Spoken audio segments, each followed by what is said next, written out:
राजा निर्बंसिया। नमस्कार दोस्तों, आपका स्वागत है इस ज्ञान से भरी प्रेरणादायक कहानी में। एक राजा निर्बंसिया थे। माँ कहानी सुनाया करती थी। उनके आसपास ही 4-5 बच्चे अपनी मुट्ठियों में फूल दबाए कहानी समाप्त होने पर गौरों पर चढ़ाने के लिए उत्सुक से बैठ जाते थे। आटे का सुंदर सा चौक पूरा होता। उसी चौक पर मिट्टी की 6 गौरें रखी जाती, जिनमें से ऊपर वाली के बिंदिया और सिंदूर लगता, बाकी 5 नीचे दबी पूजा ग्रहण करती रहती। एक और दीपक की बाती स्थिर सी जलती रहती और मंगल घट रखा रहता, जिस पर रोली से सथिया बनाया जाता। सभी बैठे बच्चों के मुख पर फूल चढ़ाने की उतावली की जगह कहानी सुनने की सहज स्थिरता उभर आती। एक राजा निर्बंसिया थे। माँ सुनाया करती थीं, उनके राज में बड़ी खुशहाली थी। सब वर्ण के लोग अपना अपना कामकाज देखते थे। कोई दुखी नहीं दिखाई पड़ता था। राजा के एक लक्ष्मी सी रानी थी, चंद्रमा सी सुंदर और राजा को बहुत प्यारी। राजा राजकाज देखते और सुख से रानी के महल में रहते। मेरे सामने मेरे ख्यालों का राजा था, राजा जगपति। तब जगपति से मेरी दांत काटी दोस्ती थी। दोनों मिडिल स्कूल में पढ़ने जाते। दोनों एक से घर के थे, इसलिए बराबरी की निभती थी। मैं मैट्रिक पास करके एक स्कूल में नौकर हो गया और जगपति कस्बे के ही वकील के यहाँ मुहर्रिर। जिस साल जगपति मुहर्रिर हुआ, उसी वर्ष पास के गांव में उसकी शादी हुई, पर ऐसी हुई कि लोगों ने तमाशा बना देना चाहा। लड़की वालों का कुछ विश्वास था कि शादी के बाद लड़की की विदा नहीं होगी, ब्याह हो जाएगा और 7वीं भावर तब पड़ेगी जब पहली विदा की सायत होगी और तभी लड़की अपनी ससुराल जाएगी। जगपति की पत्नी थोड़ी बहुत पढ़ी लिखी थी, पर घर की लीक को कौन मेटे। बारात बिना बहू के वापस आ गई और लड़के वालों ने तय कर लिया कि अब जगपति की शादी कहीं और कर दी जाएगी, चाहे कानीलूली से हो, पर वह लड़की अब घर में नहीं आएगी। लेकिन साल खत्म होते होते सब ठीक ठाक हो गया। लड़की वालों ने माफी मांग ली और जगपति की पत्नी अपनी ससुराल आ गई। जगपति को जैसे सब कुछ मिल गया और सास ने बहू की बलाइयां लेकर घर की सब चाबियां सौंप दी, गृहस्थी का ढंगबार समझा दिया। जगपति की माँ न जाने कब से आस लगाए बैठी थी। उन्होंने आराम की सांस ली। पूजा पाठ में समय कटने लगा। दोपहरिया दूसरे घरों के आंगन में बीतने लगी। पर सांस का रोग था उन्हें, सो एक दिन उन्होंने अपनी अंतिम घड़ियां गिनते हुए चंदा को पास बुलाकर समझाया था, बेटा, जगपति बड़े लाड प्यार का पला है। जब से तुम्हारे ससुर नहीं रहे, तब से इसके छोटे छोटे हठ को पूरा करती रही हूँ, अब तुम ध्यान रखना। फिर रुककर उन्होंने कहा था, जगपति किसी लायक हुआ है तो रिश्तेदारों की आंखों में करकने लगा है। तुम्हारे बाप ने ब्याह के वक्त नादानी की, जो तुम्हें विदा नहीं किया। मेरे दुश्मन देवर जेठों को मौका मिल गया। तुम्हार खड़ा कर दिया कि अब विदा करवाना नाक कटवाना है। जगपति का ब्याह क्या हुआ, उन लोगों की छाती पर सांप लौट गया। सोचा घर की इज्जत रखने की आड़ लेकर रंग में भंग कर दें। अब बेटा, इस घर की लाज तुम्हारी लाज है। आज को तुम्हारे ससुर होते तो भला, कहते कहते माँ की आंखों में आंसू आ गए और वे जगपति की देखभाल उसे सौंपकर सदा के लिए मौन हो गई थीं। एक अरमान उनके साथ ही चला गया कि जगपति की संतान को 4 बरस इंतजार करने के बाद भी वे गोद में न खिला पाईं। और चंदा ने मन में सब्र कर लिया था, यही सोचकर कि कुलदेवता का अंश तो उसे जीवन भर पूजने को मिल गया था। घर में चारों तरफ जैसे उदारता बिखरी रहती, अपनापा बरसता रहता। उसे लगता जैसे घर की अंधेरी एकांत कोठरियों में यह शांत शीतलता है जो उसे भरमा लेती है। घर की सब कुंडियों की खनक उसके कानों में बस गई थी। हर दरवाजे की चरमराहट पहचान बन गई थी। एक रोज राजा आखेट को गए। माँ सुनाती थीं, राजा आखेट को जाते थे तो 7वें रोज जरूर महल में लौट आते थे। पर उस दफा जब गए तो 7वां दिन निकल गया पर राजा नहीं लौटे। रानी को बड़ी चिंता हुई। रानी एक मंत्री को साथ लेकर खोज में निकली और इसी बीच जगपति को रिश्तेदारी की एक शादी में जाना पड़ा। उसके दूर रिश्ते के भाई दयाराम की शादी थी। कह गया था कि 10वें दिन जरूर वापस आ जाएगा, पर छठे दिन ही खबर मिली कि बारात घर लौटने पर दयाराम के घर डाका पड़ गया। किसी मुखबिर ने सारी खबरें पहुंचा दी थीं कि लड़की वालों ने दयाराम का घर सोने चांदी से पाट दिया है। आखिर पुश्तैनी जमींदार की इकलौती लड़की थी। घर आए मेहमान लगभग विदा हो चुके थे।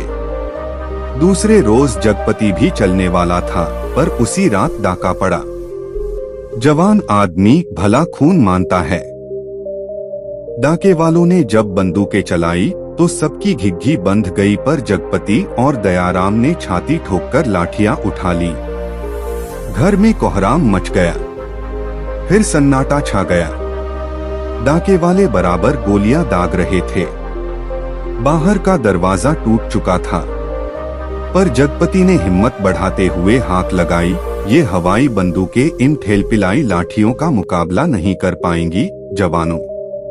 पर दरवाजे तड़तड़ टूटते रहे और अंत में एक गोली जगपति की जांघ को पार करती निकल गई, दूसरी उसकी जांघ के ऊपर कूल्हे में समा कर रह गई।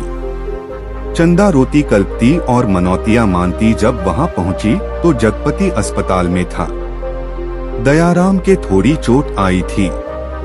उसे अस्पताल से छुट्टी मिल गई थी। जगपति की देखभाल के लिए वहीं अस्पताल में मरीजों के रिश्तेदारों के लिए जो कोठरियां बनी थीं, उन्हीं में चंदा को रुकना पड़ा। कस्बे के अस्पताल से दयाराम का गांव 4 कोस पड़ता था। दूसरे तीसरे वहां से आदमी आते जाते रहते, जिस सामान की जरूरत होती पहुंचा जाते। पर धीरे धीरे उन लोगों ने भी खबर लेना छोड़ दिया।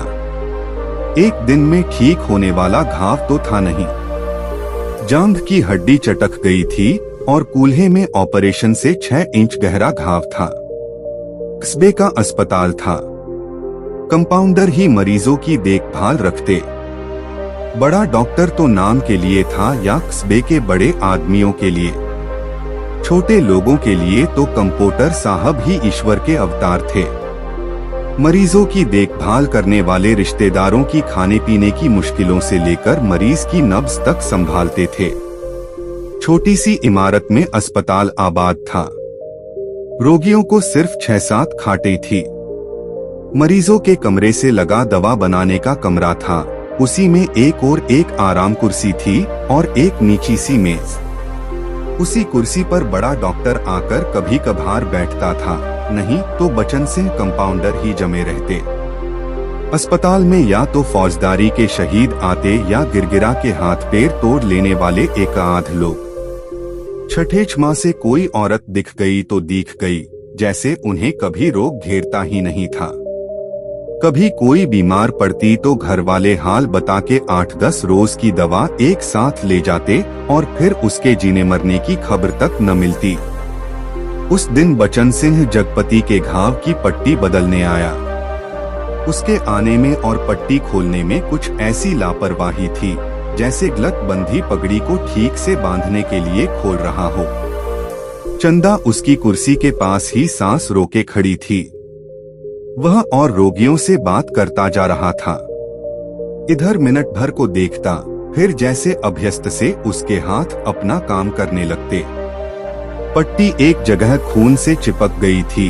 जगपति बुरी तरह कराह उठा। चंदा के मुंह से चीख निकल गई। बचन सिंह ने सतर्क होकर देखा तो चंदा मुख में धोती का पल्ला खोसे अपनी भयातुर आवाज दबाने की चेष्टा कर रही थी। जगपति एक बारगी मछली सा तड़प कर रह गया। बचन सिंह की उंगलियां थोड़ी सी थरथराई कि उसकी बाह पर तब से चंदा का आंसू चू पड़ा। बचन सिंह सिहर सा गया और उसके हाथों की अभ्यस्त निठुराई को जैसे किसी मानवीय कोमलता ने धीरे से छू दिया। आहो कराहो, दर्द भरी चीखों और चटकते शरीर के जिस वातावरण में रहते हुए भी वह बिल्कुल अलग रहता था। फोड़ों को पके आम सा दबा देता था, खाल को आलू सा छील देता था। उसके मन से जिस दर्द का एहसास उठ गया था वह उसे आज फिर हुआ और वह बच्चे की तरह फूंक फूंक कर पट्टी को नम करके खोलने लगा। चंदा की ओर धीरे से निगाह उठाकर देखते हुए फुसफुसाया, रोगी की हिम्मत टूट जाती है ऐसे। पर जैसे यह कहते कहते उसका मन खुद अपनी बात से उचट गया। यह बेपरवाही तो चीख और कराहों की एक रास्ता से उसे मिली थी, रोगी की हिम्मत बढ़ाने की कर्तव्यनिष्ठा से नहीं। जब तक वह घाव की मरहम पट्टी करता रहा तब तक किन्हीं दो आंखों की करुणा उसे घेरे रही और हाथ धोते समय वह चंदा की उन चूड़ियों से भरी कलाइयों को बेझिझक देखता रहा जो अपनी खुशी उससे मांग रही थीं। चंदा पानी डालती जा रही थी और बचन सिंह हाथ धोते धोते उसकी कलाइयों, हथेलियों और पैरों को देखता जा रहा था।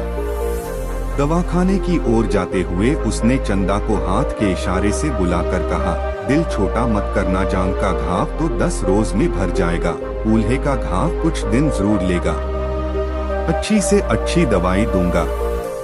दवाइयाँ तो ऐसी हैं कि मुर्दे को चंगा कर दें, पर हमारे अस्पताल में नहीं आती।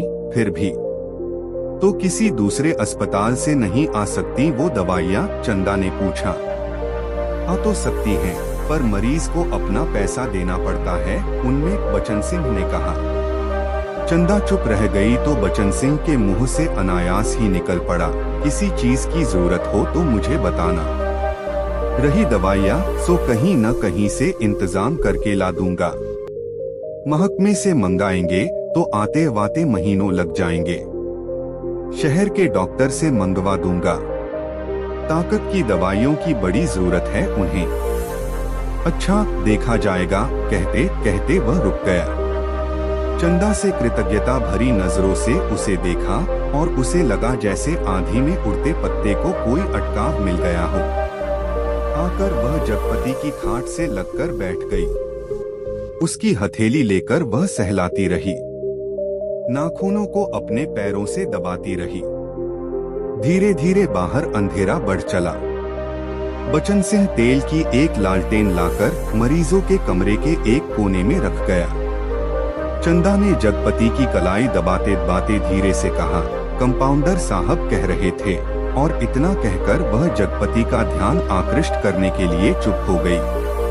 क्या कह रहे थे? जगपति ने अनमने स्वर में बोला, कुछ ताकत की दवाइयाँ तुम्हारे लिए जरूरी हैं। मैं जानता हूँ, पर देखो चंदा, चादर के बराबर ही पैर फैलाए जा सकते हैं। हमारी औकात इन दवाइयों की नहीं है।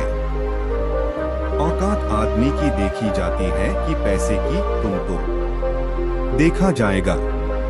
कंपाउंडर साहब इंतजाम कर देंगे, उनसे कहूंगी मैं। नहीं चंदा, उधार खाते से मेरा इलाज नहीं होगा, चाहे 1 के 4 दिन लग जाए।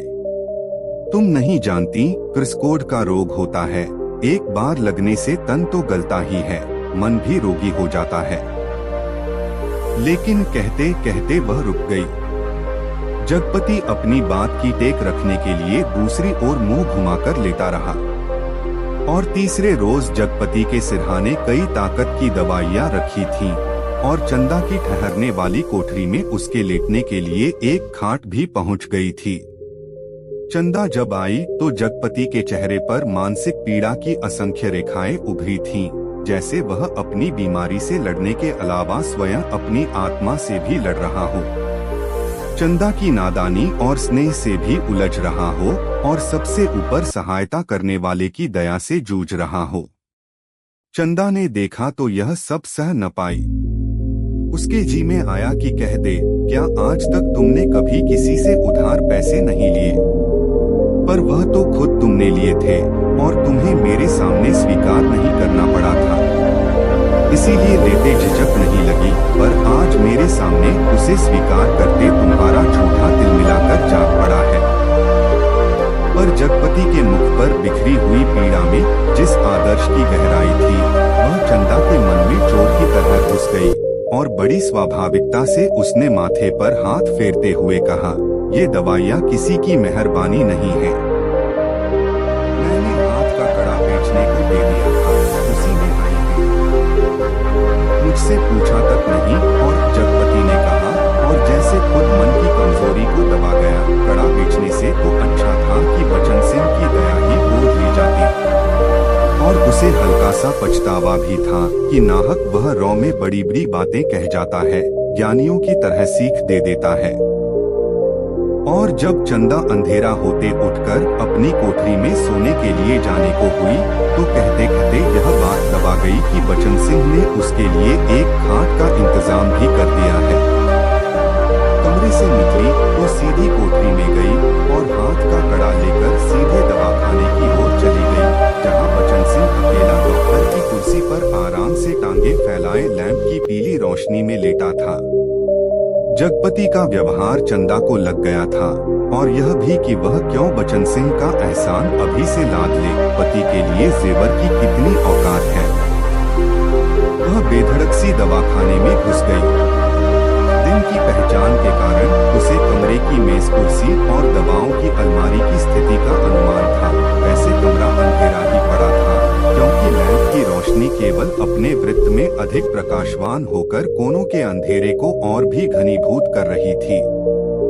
बचन सिंह ने चंदा को घुसते ही पहचान लिया। वह उठकर खड़ा हो गया।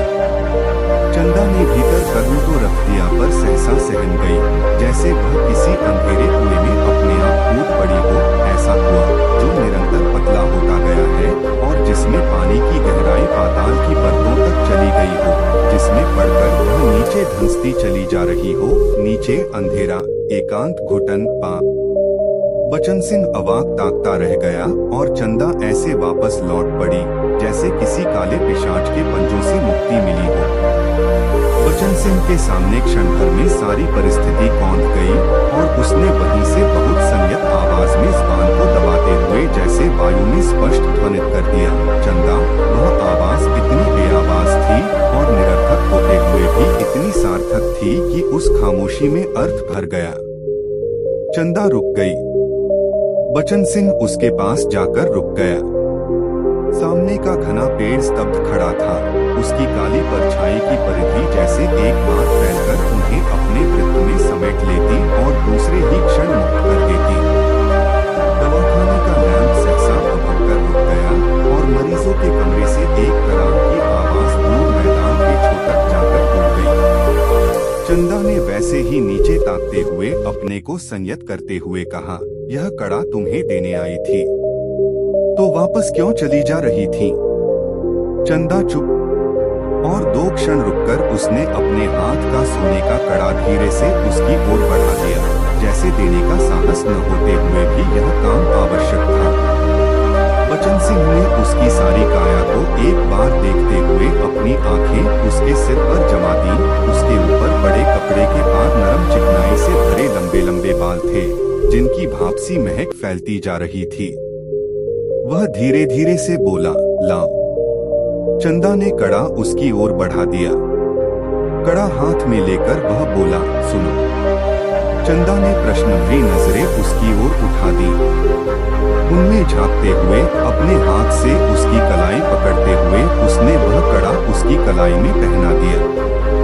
चंदा चुपचाप कोठरी की ओर चल दी और बचन सिंह दवाखाने की ओर। कालिख बुरी तरह बढ़ गई थी और सामने खड़े पेड़ की काली परछाई गहरी पड़ गई थी। दोनों लौट गए थे, पर जैसे उस कालिख में कुछ रह गया था, छूट गया था। दवाखाने का लैंप जो जलते जलते एक बार भटका था, उसमें तेल न रह जाने के कारण बत्ती की लौ बीच से फट गई थी। उसके ऊपर धुएं की लकीरें बल खाती सांप की तरह अंधेरे में विलीन हो जाती थीं। सुबह जब चंदा जगपति के पास पहुंची और बिस्तर ठीक करने लगी, तो जगपति को लगा कि चंदा बहुत उदास थी। क्षण क्षण में चंदा के मुख पर अनगिनत भाव आ जा रहे थे, जिनमें असमंजस था, पीड़ा थी और निरीहता थी। कोई अदृश्य पाप कर चुकने के बाद हृदय की गहराई से किए गए पश्चाताप जैसी धूमिल चमक। रानी मंत्री के साथ जब निराश होकर लौटी तो देखा राजा महल में उपस्थित थे। उनकी खुशी का ठिकाना न रहा। माँ सुनाया करती थी, पर राजा को रानी का इस तरह मंत्री के साथ जाना अच्छा नहीं लगा। रानी ने राजा को समझाया कि वह तो केवल राजा के प्रति अटूट प्रेम के कारण अपने को न रोक सकी। राजा रानी एक दूसरे को बहुत चाहते थे। दोनों के दिलों में एक बात शूल सी गढ़ती रहती कि उनके कोई संतान न थी। राजवंश का दीपक बुझने जा रहा था। संतान के अभाव में उनका लोक परलोक बिगड़ा जा रहा था और कुल की मर्यादा नष्ट होने की शंका बढ़ती जा रही थी। दूसरे दिन बचन सिंह ने मरीजों की मरहम पट्टी करते वक्त बताया था कि उसका तबादला मैनपुरी के सदर अस्पताल में हो गया है और वह परसों यहाँ से चला जाएगा। जगपति ने सुना तो उसे भला ही लगा। आए दिन रोग घेरे रहते हैं। बचन सिंह उसके शहर के अस्पताल में पहुंचा जा रहा है तो कुछ मदद मिलती ही रहेगी। आखिर वह ठीक तो होगा ही और फिर मैनपुरी के सिवा कहा जाएगा। पर दूसरे ही क्षण उसका दिल अकथ भारीपन से भर गया। पता नहीं क्यों चंदा के अस्तित्व का ध्यान आते ही उसे इस सूचना में कुछ ऐसे नुकीले कांटे दिखाई देने लगे जो उसके शरीर में किसी भी समय चुभ सकते थे, जरा सा बेखबर होने पर बींध सकते थे। और तब उसके सामने आदमी के अधिकार की लक्ष्मण रेखाएं धुएं की लकीर की तरह कांपकर मिटने लगी और मन में छुपे संदेह के राक्षस बाना बदल योगी के रूप में घूमने लगे। और 15-20 रोज बाद जब जगपति की हालत सुधर गई तो चंदा उसे लेकर घर लौट आई। जगपति चलने फिरने लायक हो गया था। घर का ताला जब खोला तब रात झुक आई थी और फिर उनकी गली में तो शाम से ही अंधेरा झरना शुरू हो जाता था। पर गली में आते ही उन्हें लगा जैसे कि वनवास काटकर राजधानी लौटे हो। नुक्कड़ पर ही जमुना सुनार की कोठरी में सुरही फिंक रही थी, जिसके दराजदार दरवाजों से लालटेन की रोशनी की लकीर झांक रही थी और कच्ची तंबाकू का धुआं रूंधी गली के मुहाने पर बुरी तरह भर गया था। सामने ही मुंशी जी अपनी जिंगला खटिया के गड्ढे में कुप्पी के मध्यम प्रकाश में एक सराखतौनी बिछाए मीजान लगाने में मशगूल थे। जब जगपति के घर का दरवाजा खड़का तो अंधेरे में उसकी चाची ने अपने जंगले से देखा और वहीं से बैठे बैठे अपने घर के भीतर ऐलान कर दिया, राजा निर्बंसिया अस्पताल से लौट आए, कुलमा भी आई है। ये शब्द सुनकर घर के अंधेरे बरोठे में घुसते ही जगपति हांफ कर बैठ गया। झुंझलाकर चंदा से बोला, अंधेरे में क्या मेरे हाथ पैर तुड़वाओगी? भीतर जाकर लालटेन जला लाओ न। तेल नहीं होगा, इस वक्त जरा ऐसे ही कहा, तुम्हारे कभी कुछ नहीं होगा, न तेल न। कहते कहते जगपति एकदम चुप रह गया। चंदा को लगा कि आज पहली बार जगपति ने उसके व्यर्थ मातृत्व पर इतनी गहरी चोट कर दी जिसकी गहराई की उसने कभी कल्पना नहीं की थी। दोनों खामोश बिना एक बात किए अंदर चले गए। रात के बढ़ते सन्नाटे में दोनों के सामने दो बातें थीं। जगपति के कानों में जैसे कोई व्यंग्य से कह रहा था, राजा निर्बंसिया अस्पताल से आ गए। और चंदा के दिल में यह बात चुभ रही थी, तुम्हारे कभी कुछ नहीं होगा। और सिसकती चंदा न जाने कब सो गई, पर जगपति की आंखों में नींद न आई। खाट पर पड़े पड़े उसके चारों ओर एक मोहक भयावना सा जाल फैल गया। लेटे लेटे उसे लगा जैसे उसका स्वयं का आकार बहुत क्षीण होता होता बिंदु सा रह गया, पर बिंदु के हाथ थे, पैर थे और दिल की धड़कन भी।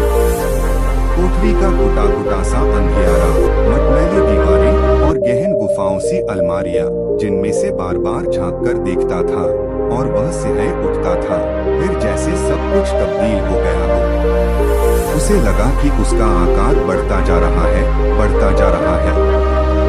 वह मनुष्य हुआ, लंबा कड़ा तंदुरुस्त पुरुष हुआ। उसकी शिराओं में कुछ फूट पड़ने के लिए व्याकुलता से खौल उठा। उसके हाथ शरीर के अनुपात से बहुत बड़े, डरावने और भयानक हो गए। उनके लंबे लंबे नाखून निकल आए। वह राक्षस हुआ, दैत्य हुआ, आदिम, बर्बर।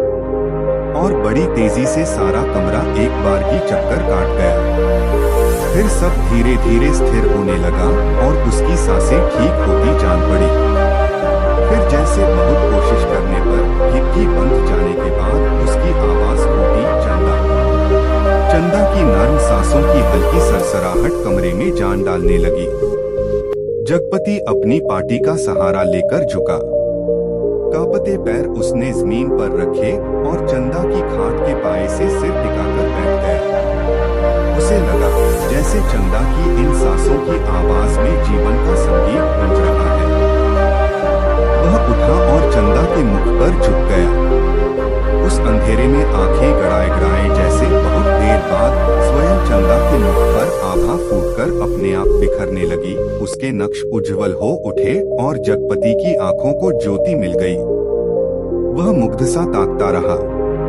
चंदा के बिखरे बाल, जिनमें हाल के जन्मे बच्चे के गबुआरे बालों की सी महक, दूध की कचाइंद, शरीर के रस की सी मिठास और स्नेह सी चिकनाहट, और वह माथा जिस पर बालों के पास तमाम छोटे छोटे नर्म से रोए रेशम से, और उस पर कभी लगाई गई सिंदूर की बिंदी का हल्का मिटा हुआ सा आभास, नन्हे नन्हे निर्द्वंद्व सोए पलक, और उनकी मासूम सी कांटों की तरह बरौनिया, और सांस में घुलकर आती हुई वह आत्मा की निष्कपट आवाज की लय, फूल की पखुरी से पतले पतले होंठ, उन पर पड़ी अछूती रेखाएं जिनमें सिर्फ दूध सी महक।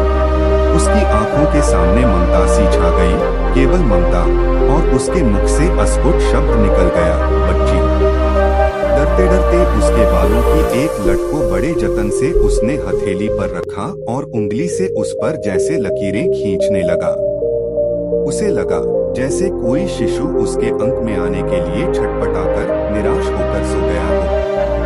उसने दोनों हथेलियों को पसारकर उसके सिर को अपनी सीमा में भर लेना चाहा कि कोई कठोर चीज उसकी उंगलियों से टकराई। वह जैसे होश में आया। बड़े सहारे से उसने चंदा के सिर के नीचे टटोला। एक रुमाल में बंधा कुछ उसके हाथ में आ गया। अपने को संयत करता वह वहीं जमीन पर बैठ गया।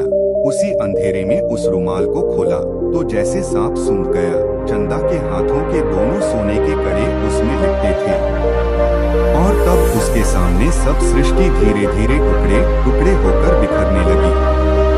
ये कड़े तो चंदा बेचकर उसका इलाज कर रही थी।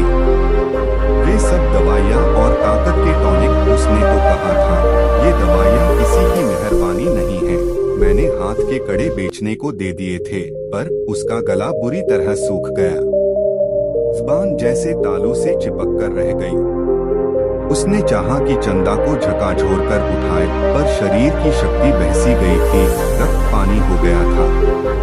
थोड़ा संयत हुआ, उसने वे कड़े उसी रुमाल में लपेटकर उसकी खाट के कोने पर रख दिए और बड़ी मुश्किल से अपनी खाट की पाटी पकड़कर लेट गया। चंदा झूठ बोली, पर क्यों? कड़े आज तक छुपाए रही। उसने इतना बड़ा दुराव क्यों किया? आखिर क्यों? किस लिए? और जगपति का दिल भारी हो गया। उसे फिर लगा कि उसका शरीर सिमटता जा रहा है और वह एक सीप का बना ढांचा रह गया, नितांत हल्का, तिनके सा, हवा में उड़कर भटकने वाले तिनके सा। उस रात के बाद रोज जगपति सोचता रहा कि चंदा से कड़े मांगकर बेच ले और कोई छोटा मोटा कारोबार ही शुरू कर दे, क्योंकि नौकरी छूट चुकी थी। इतने दिन की गैरहाजिरी के बाद वकील साहब ने दूसरा मुहर्रिर रख लिया था। वह रोज यही सोचता, पर जब चंदा सामने आती तो न जाने कैसी असहाय उसकी अवस्था हो जाती। उसे लगता जैसे कड़े मांगकर वह चंदा से पत्नी का पद भी छीन लेगा। मातृत्व तो भगवान ने छीन ही लिया। वह सोचता आखिर चंदा क्या रह जाएगी। एक स्त्री से यदि पत्नीत्व और मातृत्व छीन लिया गया तो उसके जीवन की सार्थकता ही क्या। चंदा के साथ वह यह अन्याय कैसे करे, उससे दूसरी आंख की रोशनी कैसे मांग ले। फिर तो वह नितांत अंधी हो जाएगी और उन कड़ों को मांगने के पीछे जिस इतिहास की आत्मा नंगी हो जाएगी, कैसे वह उस लज्जा को स्वयं ही उघार कर ढांपेगा। और वह उन्हीं ख्यालों में डूबा सुबह से शाम तक इधर उधर काम की राह में घूमता रहता। किसी से उधार ले ले, पर किस संपत्ति पर? क्या है उसके पास जिसके आधार पर कोई उसे कुछ देगा? और मोहल्ले के लोग जो एक एक पाई पर जान देते हैं, कोई चीज खरीदते वक्त भाव में एक पैसा कम मिलने पर मीलों पैदल जाकर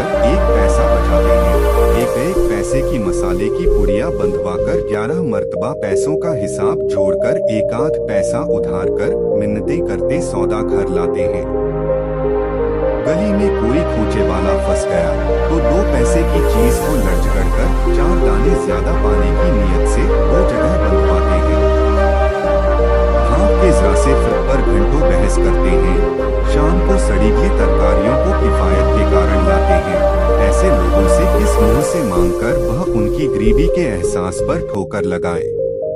पर उस दिन शाम को जब वह घर पहुंचा तो बरोठे में ही एक साइकिल रखी नजर आई। दिमाग पर बहुत जोर डालने के बाद भी वह आगंतुक की कल्पना न कर पाया। भीतर वाले दरवाजे पर जब पहुंचा तो सहसा हंसी की आवाज सुनकर ठिठक गया। उस हंसी में एक अजीब सा उन्माद था। और उसके बाद चंदा का स्वर, अब आते ही होंगे, बैठिए न 2 मिनट और अपनी आंख से देख लीजिए और उन्हें समझाते जाइए कि अभी तंदुरुस्ती इस लायक नहीं जो दिन दिन भर घूमना बर्दाश्त कर सके। हाँ भाई, कमजोरी इतनी जल्दी नहीं मिट सकती।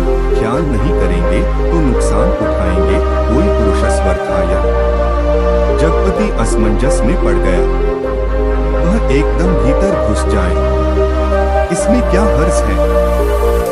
पर जब उसने पैर उठाए तो वे बाहर जा रहे थे। बाहर बरोठे में साइकिल को पकड़ते ही उसे सूझ आई। वहीं से जैसे अनजान बनता बड़े प्रयत्न से आवाज को खोलता चिल्लाया, अरे चंदा, यह साइकिल किसकी है? कौन मेहरबान?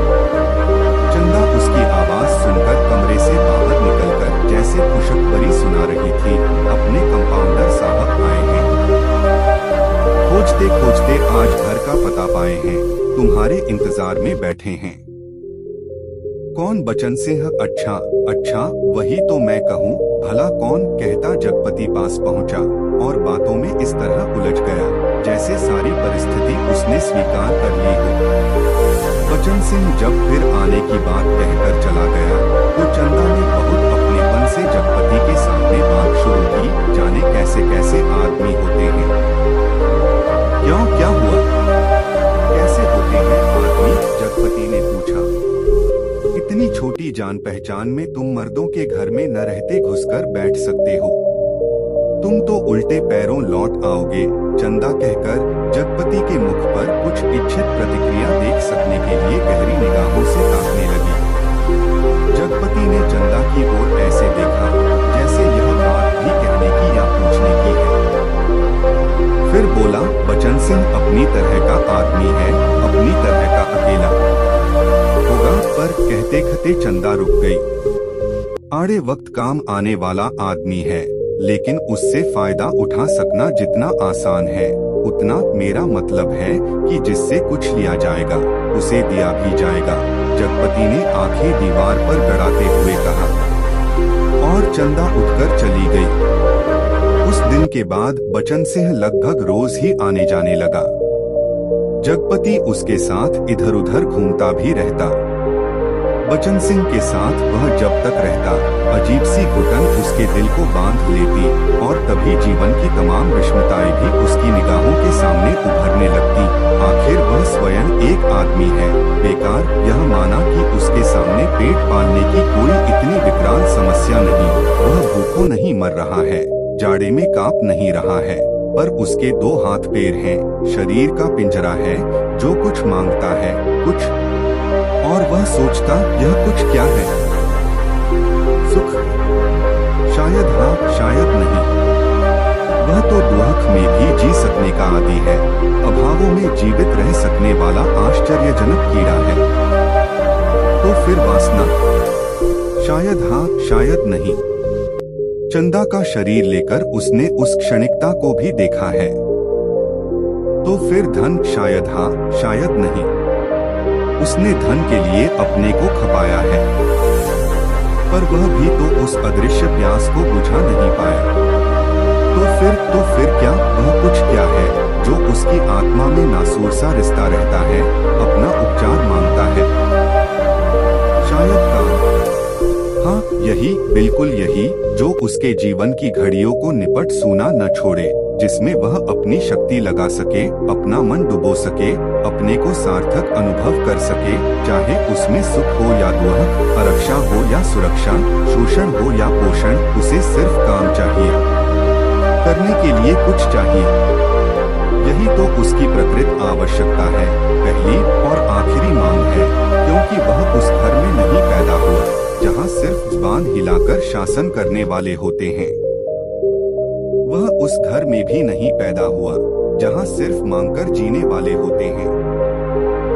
वह उस घर का है जो सिर्फ काम करना जानता है, काम ही जिसकी आस है। सिर्फ वह काम चाहता है, काम। और एक दिन उसकी काम धाम की समस्या भी हल हो गई। तालाब वाले ऊंचे मैदान के दक्षिण ओर जटपति की लकड़ी की टाल खुल गई। बोर्ड तक तंग गया। ताल की जमीन पर लक्ष्मी पूजन भी हो गया और हवन भी हुआ। लकड़ी की कोई कमी नहीं थी। गांव से आने वाली गाड़ियों को इस कारोबार में पैरे हुए आदमियों की मदद से मोल-तोल करवा के वहां गिरवा दिया गया। गांठी एक ओर रखी गई, चैलों का चट्टा पीने से लग गया और गुद्दे चीरने के लिए डाल दिए गए। 2-3 गाड़ियों का सौदा करके टाल चालू कर दी गई। भविष्य में स्वयं पेड़ खरीदकर कटाने का तय किया गया। बड़ी बड़ी स्कीमें बनी कि किस तरह जलाने की लकड़ी से बढ़ाते बढ़ाते एक दिन इमारती लकड़ी की कोठी बनेगी, चीरने की नई मशीन लगेगी। कारोबार बढ़ जाने पर बचन सिंह भी नौकरी छोड़कर उसी में लग जाएगा और उसने महसूस किया कि वह काम में लग गया है। अब 24 घंटे उसके सामने काम है, उसके समय का उपयोग है। दिन भर में वह 1 घंटे के लिए किसी का मित्र हो सकता है, कुछ देर के लिए वह पति हो सकता है, पर बाकी समय, दिन और रात के बाकी घंटे, उन घंटों के अभाव को सिर्फ उसका अपना काम ही भर सकता है। और अब वह कामदार था।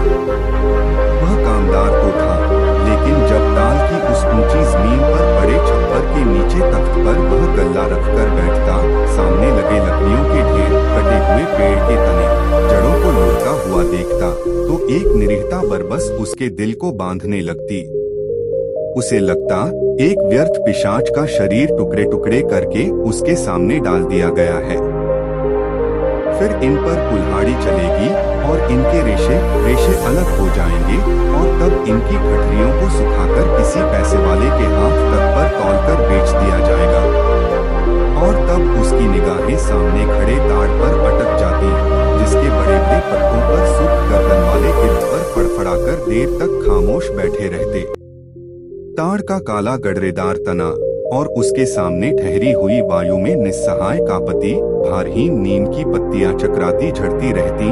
धूल भरी धरती पर लकड़ी की गाड़ियों के पहियों की पड़ी हुई लीक धुंधली सी चमक उठती और बगल वाले मूंगफली के पेंच की एकरस खरखराती आवाज कानों में भरने लगती। बगल वाली कच्ची पगडंडी से कोई गुजरकर टीले के ढलान से तालाब की निचाई में उतर जाता, जिसके गंदले पानी में कूड़ा तैरता रहता और सुअर कीचड़ में मुंह डालकर उस कूड़े को रौंदते रहते। दोपहर सिमटती और शाम की धुंध छाने लगती तो वह लालटेन जलाकर छप्पर के खंभे की कील में टांग देता और उसके थोड़ी ही देर बाद अस्पताल वाली सड़क से बचन सिंह एक काले धब्बे की तरह आता दिखाई पड़ता। गहरे पड़ते अंधेरे में उसका आकार धीरे धीरे बढ़ता जाता और जगपति के सामने जब वह आकर खड़ा होता तो वह उसे बहुत विशाल सा लगने लगता, जिसके सामने उसे अपना अस्तित्व डूबता महसूस होता। एक आध बिक्री की बातें होती और तब दोनों घर की ओर चल देते। घर पहुंचकर बचन सिंह कुछ देर जरूर रुकता, बैठता, इधर उधर की बातें करता। कभी मौका पड़ जाता तो जगपति और बचन सिंह की थाली भी साथ लग जाती। चंदा सामने बैठकर दोनों को खिलाती। बचन सिंह बोलता जाता, क्या तरकारी बनी है? मसाला ऐसा पड़ा है कि उसकी भी बहार है और तरकारी का स्वाद भी नमरा। होटलों में या तो मसाला ही मसाला रहेगा या सिर्फ तरकारी ही तरकारी। वाह, क्या बात है अंदाज की। और चंदा बीच बीच में टोककर बोलती जाती, इन्हें तो जब तक दाल में प्याज का भुना घी न मिले तब तक पेट ही नहीं भरता। या सिरका अगर इन्हें मिल जाए तो समझो सब कुछ मिल गया। पहले मुझे सिरका न जाने कैसा लगता था, पर अब ऐसा ज़ुबान पर चढ़ा है। या इन्हें कागज़ी पतली रोटी पसंद ही नहीं आती। अब मुझसे कोई पतली रोटी बनाने को कहे तो बनती ही नहीं, आदत पड़ गई है और फिर मन ही नहीं करता। पर चंदा की आंखें बचन सिंह की थाली पर ही जमी रहती। रोटी निपटी तो रोटी परोस दी, दाल खत्म नहीं हुई तो भी एक चमचा और परोस दी। और जगपति सिर झुकाए खाता रहता। सिर्फ एक गिलास पानी मांगता और चंदा चौंक कर पानी देने से पहले कहती, अरे तुमने तो कुछ लिया भी नहीं। कहते कहते वह पानी दे देती और तब उसके दिल पर गहरी सी चोट लगती। न जाने क्यों वह खामोशी की चोट उसे बड़ी पीड़ा दे जाती, पर वह अपने को समझा लेती, कोई मेहमान तो नहीं है, मांग सकते थे, भूख नहीं होगी। जगपति खाना खाकर टाल पर लेटने चला जाता, क्योंकि अभी तक कोई चौकीदार नहीं मिला था। छप्पर के नीचे तख्त पर जब वह लेटता तो अनायास ही उसका दिल भर आता। पता नहीं कौन कौन से दर्द एक दूसरे से मिलकर तरह तरह की टीस, चटखन और ऐंठन पैदा करने लगते। कोई एक रग दुखती तो वह सहलाता भी, जब सभी नसें चटकती हों तो कहाँ राहत का अकेला हाथ सहलाए। लेटे लेटे उसकी निगाह ताड़ के उस ओर बनी पुख्ता पर जम जाती, जिसके सिराहने कंटीला बबूल का एकाकी पेड़ सुन्नसा खड़ा रहता। जिस पर एक बरदानशीन औरत बड़े लिहाज से आकर सवेरे सवेरे बेला और चमेली के फूल चढ़ा जाती, घूम घूम कर उसके फेरे लेती और माथा टेक कर कुछ कदम उदास सी चलकर एकदम तेजी से मुड़कर बिसातियों के मोहल्ले में खो जाती। शाम होते फिर आती, एक दिया बारती और अगर की बत्तियां जलाती, फिर मुड़ते हुए ओढ़नी का पल्ला कंधों पर डालती तो दिए की लौ कांपती, कभी कांपकर बुझ जाती, पर उसके कदम बढ़ चुके होते, पहले धीमे, थके, उदास से और फिर तेज सधे सामान्य से, और वह फिर उसी मोहल्ले में खो जाती। और तब रात की तन्हाइयों में बबूल के कांटों के बीच उस साय करते ऊंचे नीचे मैदान में जैसे उस उम्र से कोई रूह निकलकर निपट अकेली भटकती रहती। तभी ताड़ पर बैठे सुर्ख गर्दन वाले गिद्ध मनहूस सी आवाज में किलबिला उठते और ताड़ के पत्ते भयानकता से खड़बड़ा उठते। जगपति का बदन कांप जाता और वह भटकती रूह जिंदा रह सकने के लिए जैसे कब्र की ईंटों में बबूल के सायातले दुबक जाती।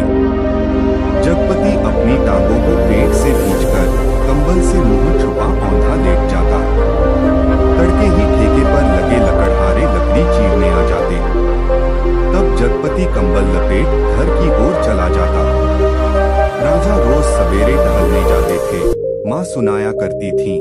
एक दिन जैसे ही महल के बाहर निकलकर आए कि सड़क पर झाड़ू लगाने वाली मेहतरानी उन्हें देखते ही अपना झाड़ू पंजा पटककर माथा पीटने लगी और कहने लगी, हाय राम, आज राजा निर्बंसिया का मुंह देखा है, न जाने रोटी भी नसीब होगी कि नहीं, न जाने कौन सी विपत टूट पड़े। राजा को इतना क्रोध हुआ कि उल्टे पैरों महल को लौट गए। मंत्री को हुक्म दिया कि उस मेहतरानी का घर नाश से भर दें और सब राजसी वस्त्र उतार राजा उसी क्षण जंगल की ओर चले गए। उसी रात रानी को सपना हुआ कि कल की रात तेरी मनोकामना पूरी होने वाली है। रानी बहुत पछता रही थी, पर फौरन ही रानी राजा को खोजती खोजती उस सराय में पहुंच गई जहां वह टिके हुए थे। रानी भेष बदलकर सेवा करने वाली भटियारिन बनकर राजा के पास रात में पहुंची। रात भर उनके साथ रही और सुबह राजा के जगने से पहले सराय छोड़ महल में लौट गई। राजा सुबह उठकर दूसरे देश की ओर चले गए। 2 ही दिनों में राजा के निकल जाने की खबर राजभर में फैल गई। राजा निकल गए, चारों तरफ यही खबर थी। और उस दिन टोले मोहल्ले के हर आंगन में बरसात के मेघ की तरह यह खबर बरसकर फैल गई कि चंदा के बाल बच्चा होने वाला है। नुक्कड़ पर जमुना सुनार की कोठरी में फिंकती सुरही रुक गई। मुंशी जी ने अपना मीजान लगाना छोड़ विस्फारित नेत्रों से ताककर खबर सुनी। बंसी किराने वाले ने कुएं में से आधी गई रस्सी खींच डोल मन पर पटक कर सुना। सुदर्शन दर्जी ने मशीन के पहिए को हथेली से रगड़कर रोककर सुना और हंसराज पंजाबी ने अपनी नीलगी मलगुजी कमीज की आस्तीनें चढ़ाते हुए सुना और जगपति की बेवा चाची ने औरतों के जमघट में बड़े विश्वास पर भेद भरे स्वर में सुनाया, आज 6 साल हो गए शादी को, न बाल न बच्चा, न जाने किसका पाप है उसके पेट में और किसका होगा सिवा उस मुस्टंडे कंप्यूटर के। न जाने कहां से कुलच्छनी इस मोहल्ले में आ गई।